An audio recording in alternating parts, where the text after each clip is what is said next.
ainakin näyttäisi, että minulla on tallennus aloitettu. Että ole hyvä, Anu, estradi on sinun. Joo, kiitos ja terve kaikille. Kuuluuko ääni? Hyvin kuuluu.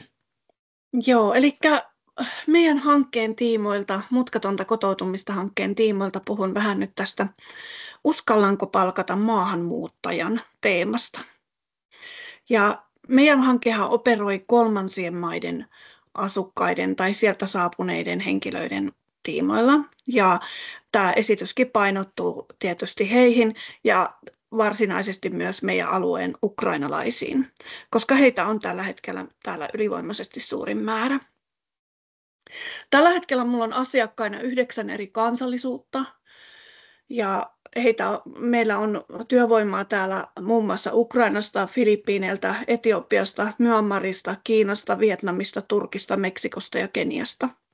Totta kai muitakin kansallisuuksia on, mutta tässä on ne maat, joilta minulla on niin kuin asiakkaita.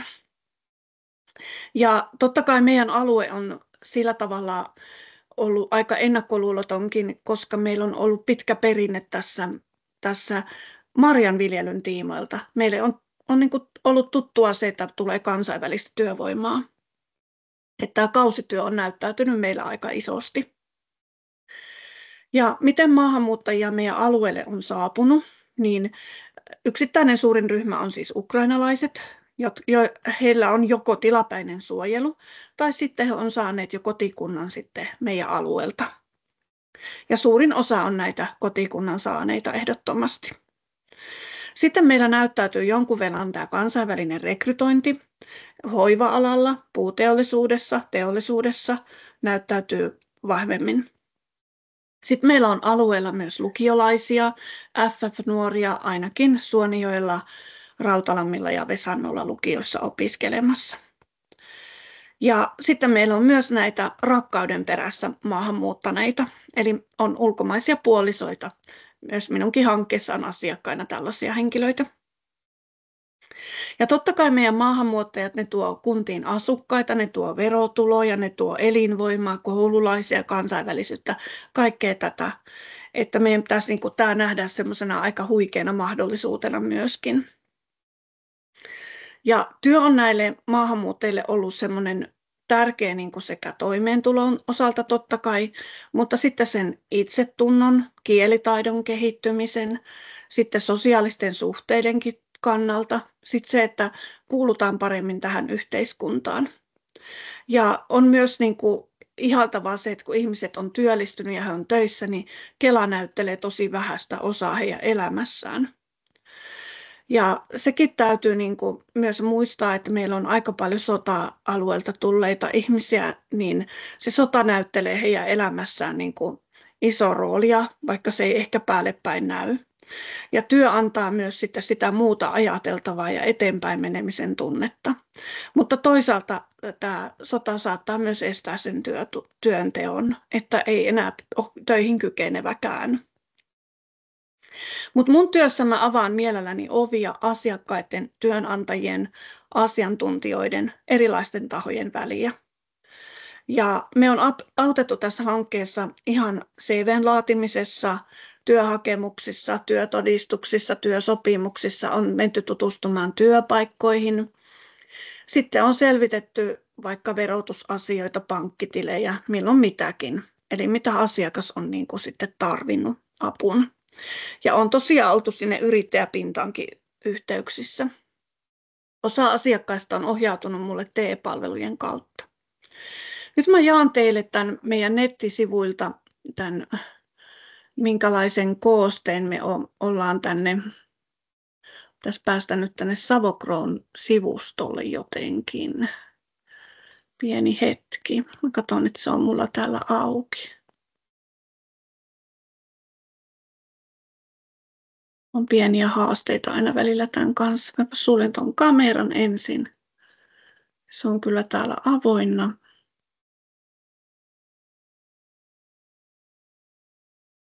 Olisiko tuossa? No niin, mentiin vähän takaperin tänne sivustolla. Näkyykö teille?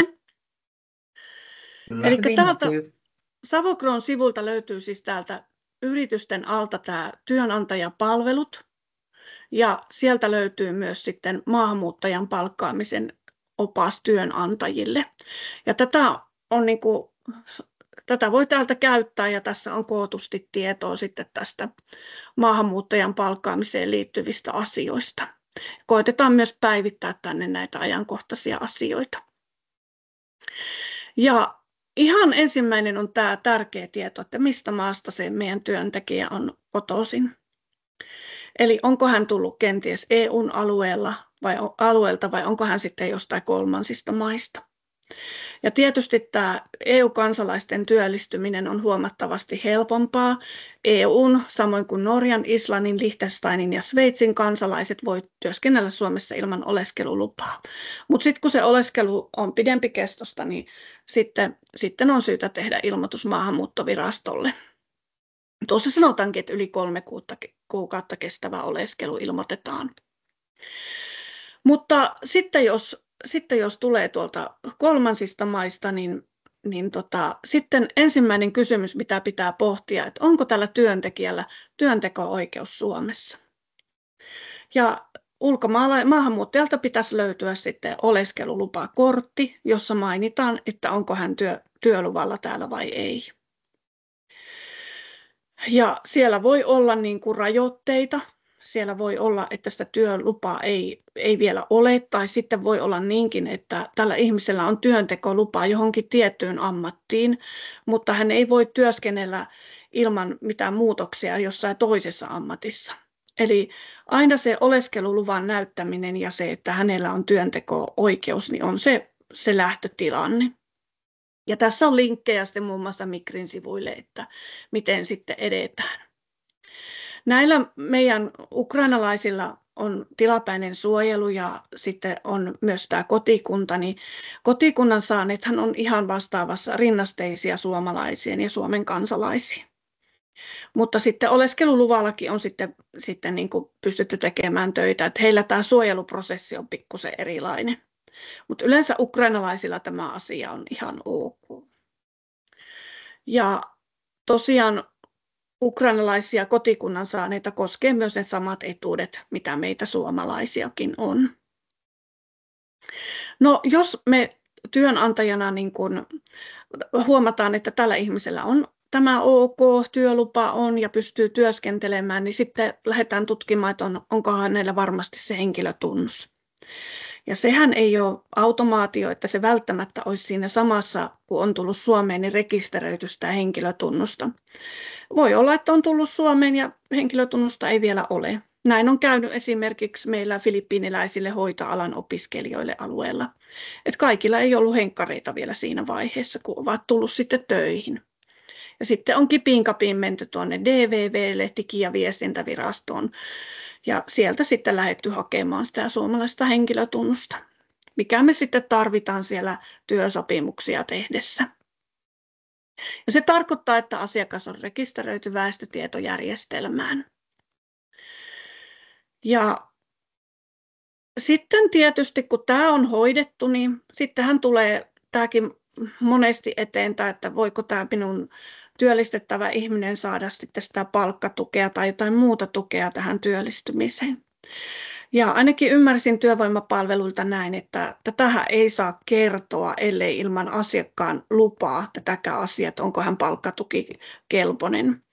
Mutta monesti työllistymisen haave on niin suuri, että ilman muuta he antavat, että totta kai voit kertoa, että minä saan tähän työllistymiseeni palkkatuen. Ja monelle on se avannut sitten niitä ovia, että on saatettu saada vaikka se 50% siihen palkkakuluihin sitä tukea sieltä sitten täältä TE-palvelujen kautta.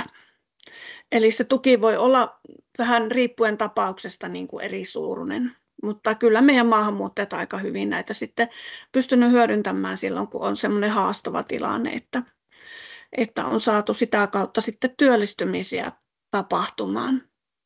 Täällä on näitä rajoitteita, että se ei saa vääristää kilpailua ja se pitää olla ensin haettu ennen kuin työt on aloitettu. Ja täältä löytyy sitten nämä linkit, mistä saa näihin myös sitä lisää tietoa.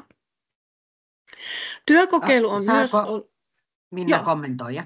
Joo. Tuohon palkkatukeen niin kannattaa laittaa, että kokonaispalkasta on se 50% tai 70%, koska se on, moni työnantaja ei ymmärrä sitä, että se tulee myös näistä lomakorvauksista. Ei kun se ei nimenomaan ole siitä kokonaispalkasta tämä palkkatuki, se ennen oli, mutta nyt ei ole. Eli siihen ei kuulu se palkan osuus, ei sivukulut eikä lomakorvaukset. Näin päin. Eli tätä voisi vähän tarkentaa. Joo, kyllä. Kiitos. No sitten työkokeilu, se on ollut, sitäkin on jonkun verran käytetty, mutta se ei ole ollut mitenkään kauhean kannustava. Ja se johtuu siitä, että KEHA-keskuksessa nämä maksut on viivästynyt todella rankasti. Ja meidän asiakkaat on ainakin kokenut sen semmoisena, että se ei ole ollut kauhean motivoiva. Mutta silloin kun se edistää sitä työllistymistä tai kielitaidon syntymistä, niin kyllä sitäkin on käytetty, mutta tosi vähemmän nykyisin, koska todellakin niiden maksujen kanssa on ollut ongelmaa. No sitten on vielä tämä oppisopimuspolku, mutta sekään ei ole vielä näytellyt kovin isoa roolia, johtuen ehkä tästä kielitaitoasiasta. Mutta sitten kun me on saatu se asiakas sinne työllistymään, niin seuraava kysymys on, että onkohan hänellä pankkitili. Ja tämä on yksi sellainen perustyö, mitä tässä hankkeessa on aika paljon ollut mukana tekemässä, eli hommaamassa niitä pankkitilejä asiakkaille.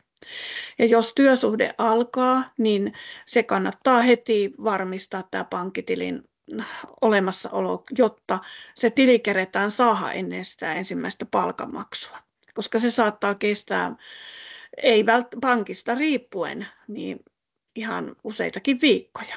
Ja meillä on monet maahanmuuttajat saanut suositukset, käytetään S-pankkia, se on heille niin kuin kuukausimaksultaan ollut edullisempi, mutta sitten se saattanut olla, että se tilin saaminen on ollutkin aika työlästä. Ja se ei aina kaikilla paikkakunnilla niin nopeasti tapahdu. Ja sitten on ihan käytetty paikallisia pankkeja, pyritty suosimaan sitten myöskin.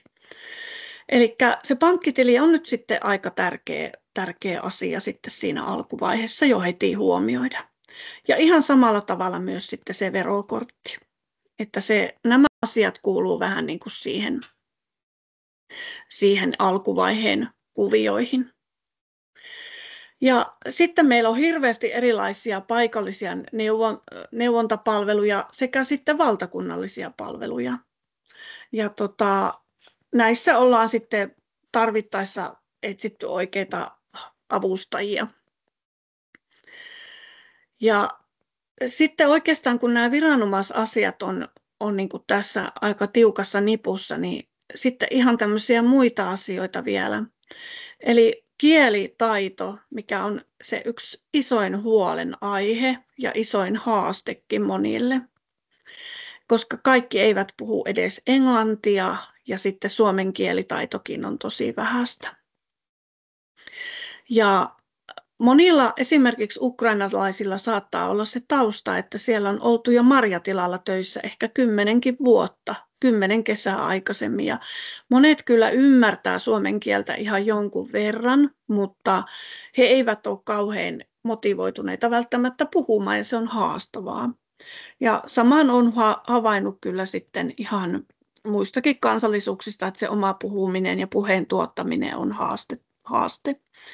Ja sen vuoksi niin ainakin ihan semmoisia perusmuotoisia, helppoja, selkosuomenkielisiä asioita niin suosittelisin käyttämään ja kuitenkin kannustaisin siihen suomen kielen käyttöön mahdollisimman paljon.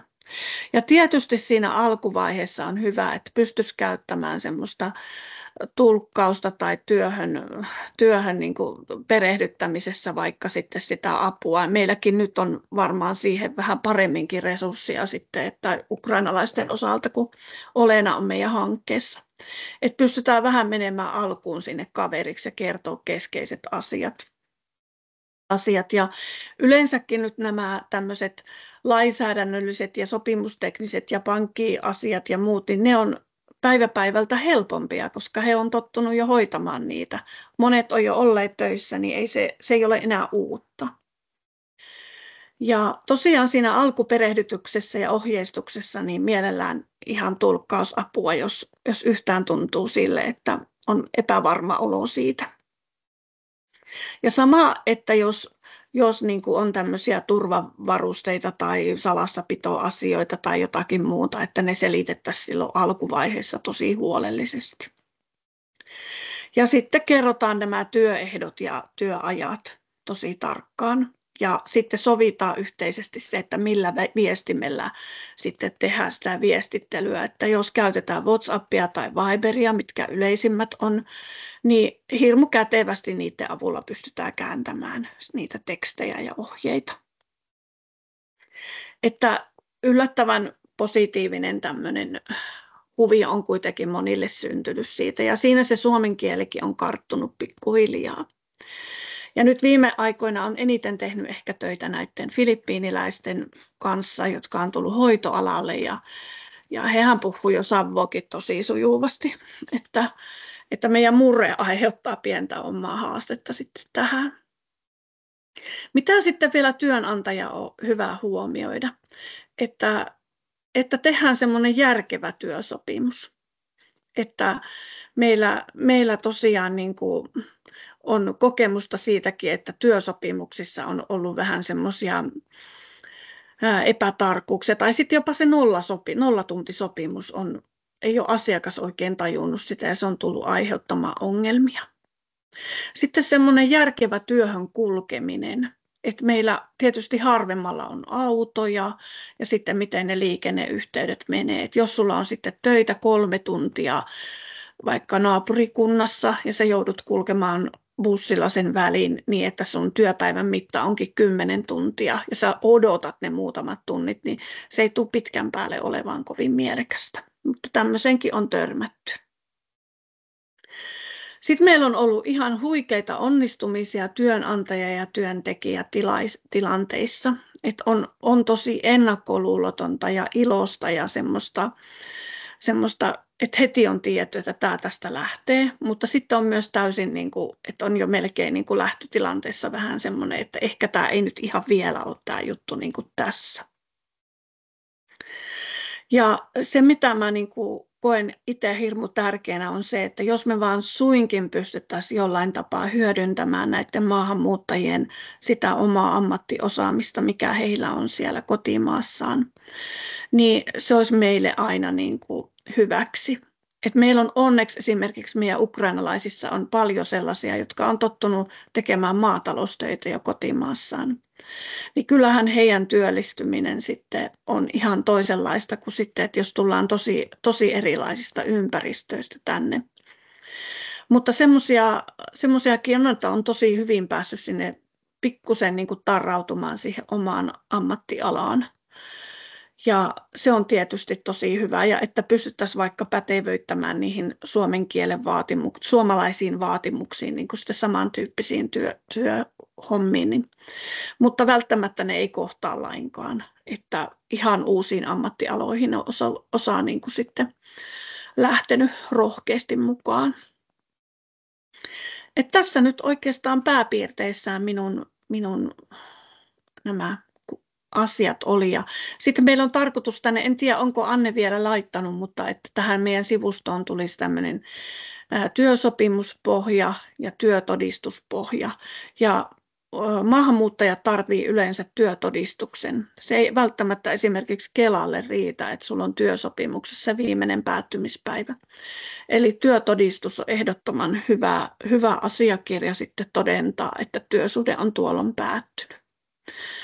Ja se, mikä kausityössä on niin kuin sitten ollut semmoinen yksi huomio, on, että on saatettu suullisesti sopia, että jos sattaa vettä, niin pidetään ne päivät sitten hyvällä säällä, sitten, kun on se työsopimus päättynyt.